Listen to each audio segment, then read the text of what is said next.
Hey guys, I want to sit here and talk about this signal tracer for a moment.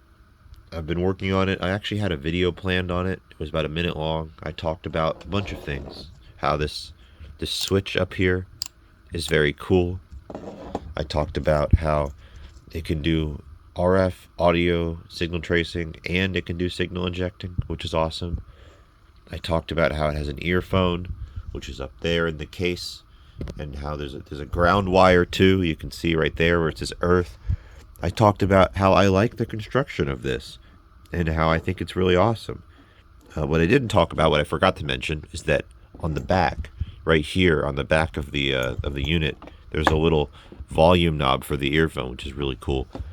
And I didn't talk about how the previous owner removed the battery from this to keep it, from corroding. There's a little bit of corrosion, but that's fine. I can deal with that.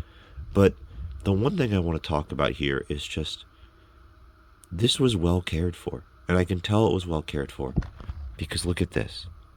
This broke. He fixed it. The guy put, please focus. The guy put this plastic back together, and I didn't even notice because he did a good job. And that says a lot about the previous owner of this device and how he treated his equipment and how he viewed his hobby. And I just have tremendous respect for this man that I'll never meet. His name is Clyde H. Mills. It's all over his test equipment, of which I have a decent bit. And I like people like that. And I respect people like that. And I really appreciate people like that because they care for these devices and they put in that extra effort of fixing it. He could have just removed that spot and only put in 3 screws. There's 2 screws at the top here. There's 1 screw left on the bottom. He could have just done that. It would have had 3 screws. It would have been a little janky, but it would have still worked. A lot of people would have done that, but not Clyde Mills. And I think we need more people like that in the world.